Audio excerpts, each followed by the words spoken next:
head coach Carissa Medeiros on a windy afternoon. Coach, overall thoughts on today's game?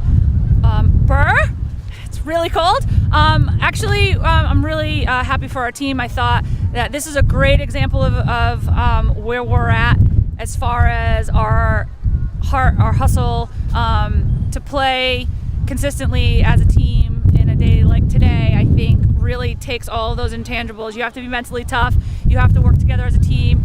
You have to have each other's backs, and I think we did that. I thought a lot of kids stepped up for other kids who maybe didn't have the best games. Other kids stepped up, which is great. That's the mark of a good team. Not everybody's going to be on 100% every day, and so when other kids can step up and let somebody have just sort of like an average day, and we can't miss a beat, like that was a really, really great example of that today, I think. Now, undoubtedly, weather being a factor, and the game, after starting off on a strong note, coming tied, how do you keep the positive vibes going on a day like today and keep focus? Well, it's really just about, like, we're lucky enough that, we had a couple games away, and this was our first opportunity to play home.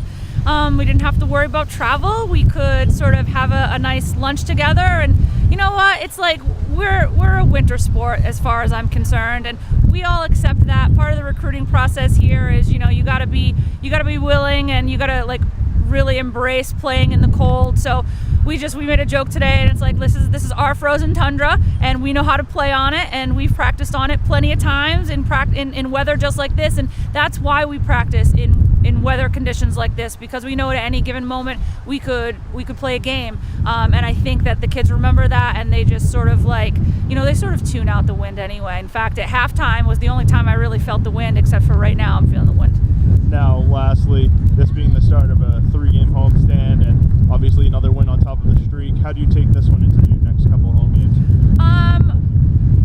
Certainly we want to continue fixing the things that we have been struggling with, which sort of continually seems to be making decisions under pressure with the ball, particularly when we're up by a couple and the team starts to pressure us a little bit more. So I think over the next couple of days we're going to start to maybe even add extra defenders and start getting our offensive players and our clear players to really simulate a lot of high intensity, high pressure situations, because I think over the course of the next week or so, teams are just going to try to pressure us a little more, because they're going to be watching film. They're going to see that we kind of make poor decisions when the pressure's on, and so if we simulate those conditions and start getting a little bit more accustomed to it, I think we might be able to make that adjustment.